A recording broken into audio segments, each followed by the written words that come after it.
Node JS అప్లికేషన్స్ని ఎలా deploy చేయాలి అని చాలా మందికి క్వశ్చన్ ఉంటుంది. సో మనం ఒక చిన్న నోడ్ జేఎస్ అప్లికేషన్ క్రియేట్ చేసుకుని railway.com అని చెప్పేసి ఒక వెబ్సైట్ ఉంది, హోస్ట్ చేస్తుంది మన నోడ్ జేఎస్ అప్లికేషన్ని. ఎలా హోస్ట్ చేయాలి అనేది చూద్దాం. సో దీనికంటే ముందు మనం ఒక అప్లికేషన్ని క్రియేట్ చేసుకుని ఆ అప్లికేషన్ని గిట్ హబ్లోకి పుష్ చేయాలి. ఆ పుష్ చేసిన తర్వాత ఆ గిట్ హబ్ లింక్ని మనము ఈ రైల్వే ఈ హోస్టింగ్ వెబ్సైట్కి మనం సప్లై చేయాల్సి ఉంది. సో ఇది చేయాలంటే, ఈ డిప్లాయ్మెంట్ చేయాలంటే మీకు ఖచ్చితంగా గిట్ హబ్ అకౌంట్ ఉండాలి. గిట్ హబ్ అకౌంట్ క్రియేట్ చేసుకుని దాంట్లోకి మీరు కోడ్ని పుష్ చేయడం తెలుసుకోండి. సో ఫస్ట్ నేను చిన్న నోట్ జేఎస్ అప్లికేషన్ క్రియేట్ చేస్తున్నాను. సో ఇక్కడ ఒక కొత్త ఫోల్డర్ ఓపెన్ చేస్తాను. దీని పేరు railway demo. Railway demo. Okay, create చేశాను, ఓపెన్ చేశాను. బేసిక్గా ఇవన్నీ కూడా వెబ్ అప్లికేషన్స్ కాబట్టి ఒక ఫైల్ క్రియేట్ చేస్తున్నాను. సింపుల్గా దీంట్లో server.js అనే ఒక ఫైల్ క్రియేట్ చేస్తున్నాను. చేసిన తర్వాత దీన్ని ఏం చేద్దాం. సో ఇక్కడ మనకి డెఫినెట్గా ఇది వెబ్ అప్లికేషన్ క్రియేట్ చేయాలంటే మనకి ఎక్స్ప్రెస్ జేఎస్ ఉండాలి. ఆ ఎక్స్ప్రెస్ జేఎస్ని ఇన్స్టాల్ చేద్దాం. npm ఎక్స్ప్రెస్ ఇన్స్టాల్ చేసిన npm ఇన్స్టాల్ ఎక్స్ప్రెస్ ఇన్స్టాల్ చేసిన తర్వాత ఇక్కడ నోడ్ మాడ్యూల్స్ ఫోల్డర్ package.json ఒకటి క్రియేట్ అవుతుంది. దీంతో పాటు మనము ఒక స్టార్ట్ స్క్రిప్ట్స్ లోపల స్టార్ట్ కమాండ్ ఒకటి ఇవ్వాల్సి ఉంటుంది. Start is npm node space server.js అంటే ఎక్కడి నుంచి స్టార్ట్ అవ్వాలి అని చెప్పేసి ఇది ఒక స్టెప్. దీని తర్వాత server.jsలో var express is equal to require express, తర్వాత var app is equal to express of, తర్వాత యాప్ డాట్ లిజన్. సో ఈ లిజన్కి మనము ఒక పోర్ట్ నెంబర్ ఇవ్వాలి కదా. ఆ పోర్ట్ నెంబర్ని మనము process.env లో నుంచి తెచ్చుకుందాం. అంటే మన ఇప్పుడు మనం 3000 పోర్ట్ మీద రన్ చేయాలనుకోండి, రైల్వే ఆ డిప్లాయ్మెంట్ సర్వర్లో 3000 పోర్ట్ నెంబర్ ఆల్రెడీ ఎవరొకళ్ళు తీసేసుకుని ఉండొచ్చు. కాబట్టి మనం ఏం చేద్దాం అని అంటే process.env డాట్ పోర్ట్ ఆర్ నేనేమంటానంటే 3400 అంట. సో మీకు ఇక్కడ ఇది ఇలా ఎందుకు రాయాల్సి వచ్చింది అని అంటే 3400 పోర్ట్ నెంబర్ ఏమో మనం లోకల్గా రన్ చేసినప్పుడు, ఒకవేళ మనకి ఎన్విరాన్మెంట్ డిప్లాయ్ చేసిన తర్వాత మనకు ఒక ప్రాసెస్ ఎన్విరాన్మెంట్ వేరియబుల్ క్రియేట్ అయితే ఆ ఎన్విరాన్మెంట్ పోర్ట్ నెంబర్నే మనం ఇక్కడ యూజ్ చేయాల్సి ఉంటుంది. దీని తర్వాత జస్ట్ ఒక చిన్న ఫంక్షన్ పెట్టుకుంటాను, console.log సర్వర్ రన్నింగ్ ఆన్ అని చెప్పి మీరు ఇక్కడ ఏం చేస్తారంటే పోర్ట్ నెంబర్ ఇచ్చేసేయండి, process.env.port అని ఇవ్వండి. ఓకే, సో యాక్చువల్గా మనం ఇంకొక పని చేయొచ్చండి, where port is equal to అని చెప్పి ఈ పర్టిక్యులర్ కోడ్ని ఇక్కడ ఇచ్చేసి, సో దట్ మనకి ఈజీ అవుతుంది. Port and port.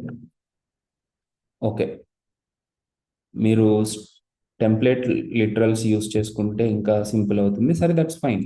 ముందు ఈ వెబ్ అప్లికేషన్ని రన్ చేద్దాం. app.get అంటే రూట్ రిక్వెస్ట్ పంపిస్తే మనకి రిక్వెస్ట్ రెస్పాన్స్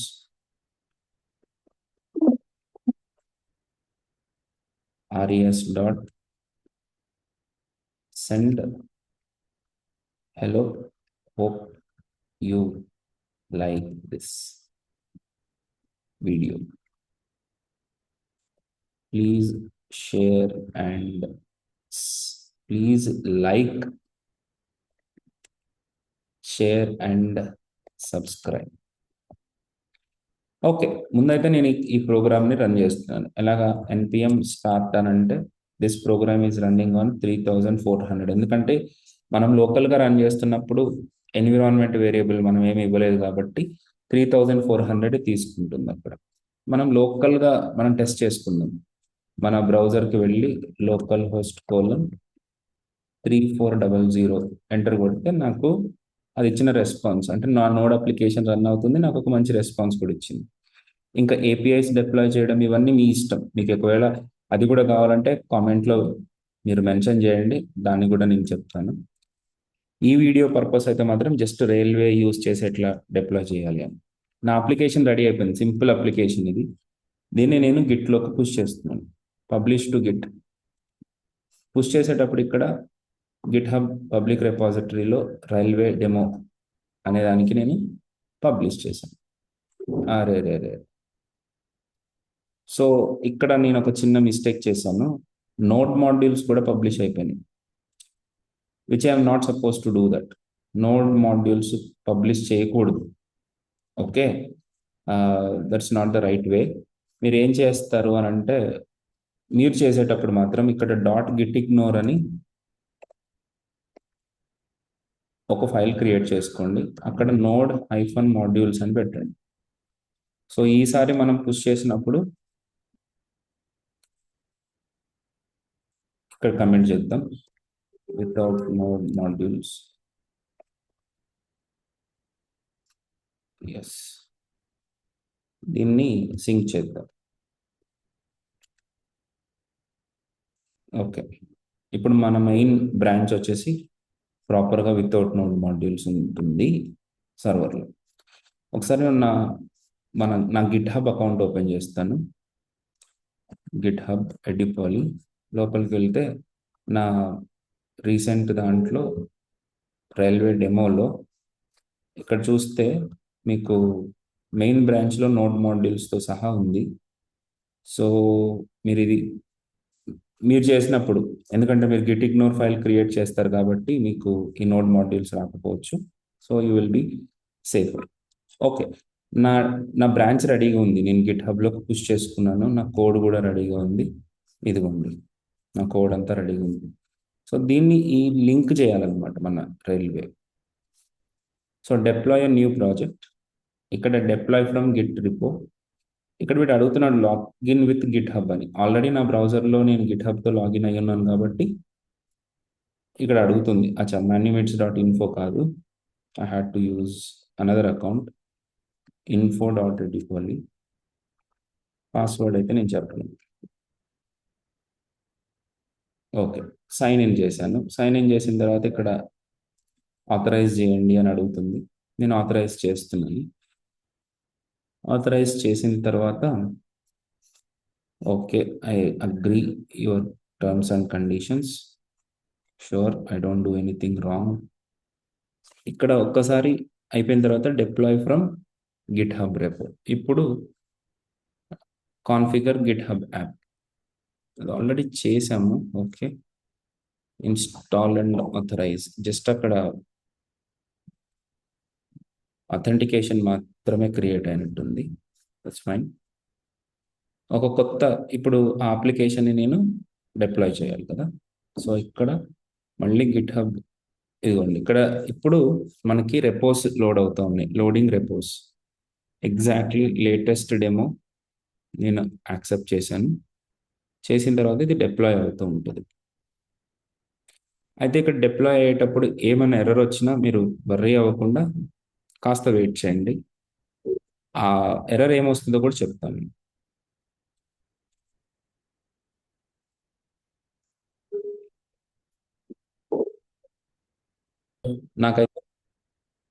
నాకైతే ఏమి ఎర్రర్ ఏం లేకుండానే ప్రాపర్గా డిప్లాయ్ అయినట్టు చెప్తుంది.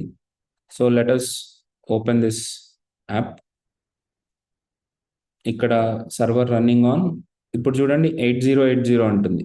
అంటే ఇది మనము యాక్చువల్గా సెటప్ చేసింది 3400కి, కానీ ఈ పర్టికులర్ రైల్వే డిప్లాయ్మెంట్ సర్వర్ నాకు ఇచ్చిన పోర్ట్ నెంబర్ 8080. సో దీని డీటెయిల్స్లోకి వెళ్దాం. డీటెయిల్స్లోకి వెళ్ళిన తర్వాత ఇది జరిగింది, ఈ పర్టికులర్ సర్వర్లో ఇవన్నీ ఉన్నాయి అని అయితే చెప్తుంది. ఓకే, ఏంటంటే ఆల్రెడీ డిప్లాయ్మెంట్ అయిపోయిన తర్వాత మనము సెట్టింగ్స్ మీకు రాకపోతే ఒక పని చేయండి. బిగినింగ్లో సెట్టింగ్స్ వచ్చినట్టు కనపడలేదు నాకు, క్లోజ్ చేసేసి మీరు ఇక్కడ మెయిన్ ఈ ఈ పర్టికులర్ లోగోకి కనుక క్లిక్ చేస్తే మనకి ఇక్కడ మన ప్రాజెక్ట్ ఒకటి కనపడుతుంది. ఆ ప్రాజెక్ట్ని క్లిక్ చేసుకుని ఆ ప్రాజెక్ట్ పేర్లు మార్చుకుందాం కావాలంటే. దాంట్లో రైల్వే డెమో లోపల ఇక్కడ, అంటే ఇప్పుడు ఇదే కదా మనము అప్లోడ్ చేసిన ప్రాజెక్ట్, దాంట్లో సెట్టింగ్స్ మీద క్లిక్ చేసుకుని ఇక్కడ చూస్తే, ఇక్కడ చూడండి, మీరు ఏ పర్టికులర్ బ్రాంచ్కి కనెక్ట్ అవుతున్నారు, వేరే బ్రాంచ్కి ఏదైనా మీరు డిప్లాయ్ చేయాలంటే కూడా ఇక్కడ చేయొచ్చు. కానీ నా దగ్గర వేరే బ్రాంచ్లు లేవు కాబట్టి నేనేం చేయట్లేదు. ఇక్కడ పబ్లిక్ నెట్వర్కింగ్ అని అండి. సో ఈ పబ్లిక్ నెట్వర్కింగ్ కోసం మనం, అంటే మన అప్లికేషన్, మనము వెబ్ అప్లికేషన్ కాబట్టి మనం యాక్సెస్ చేసుకోవాలి అని అంటే జనరేటెడ్ డొమైన్ అని అనండి. So that gives you A random domain name with of course something like ఇదిగోండి up.railway.app అని ఉంటుంది. సో దీన్ని మీరు ఎడిట్ చేసుకోవచ్చు. దీన్ని ఎట్లా ఎడిట్ చేసుకోవచ్చు అంటే ఇక్కడ ఈ నెంబర్స్ అన్ని కాకుండా నేను ఇలా రాస్తున్నాను, ఎడిపాలి రైల్వే డెమో అని రాశాను. అండ్ ఈ పోర్ట్ నెంబర్ ఏమైనా మార్చుకుంటానంటే మార్చుకోండి, కస్టమ్ పోర్ట్ నెంబర్, కాకపోతే అది అవైలబుల్గా ఉండాలి మనకి. బట్ నేను ఇచ్చిందే కరెక్ట్. ఇక్కడ అప్డేట్ చేసేస్తే మీకు ఒక యూఆర్ఎల్ వస్తుంది. That URL is our URL అనమాట. ఆ యూఆర్ఎల్ ఇదిగోండి, అది యూఆర్ఎల్. ఇప్పుడు ఇక్కడ ఈ యూఆర్ఎల్ని నేను మన ట్యాబ్లో ఎడ్యూపాలి రైల్వే డెమో డాట్ up.railway.ioను ఇక్కడ ఇచ్చి ఉంటాడు కదా, ఇది చూసుకో, యాప్ అంట, సారీ ఇక్కడ యాప్. సో దీనికి డిఫాల్ట్గా రిక్వెస్ట్ పంపిస్తే నాకు సేమ్ మనం అప్పుడు ఏం చేసామో అదే మనకి రెస్పాన్స్గా వచ్చింది. అంటే నా అప్లికేషన్ మీకు డిప్లాయ్ అయిపోయింది. సో ఇప్పుడు మీరు ఏదైనా ఏపీఐస్ కావాలంటే ఏపీఐస్ని పెట్టుకోండి, మీ ఇష్టం, మీకు ఎట్లాంటి డేటా కావాలంటే అట్లాంటి డేటాని పెట్టుకోండి. It will give you the latest one.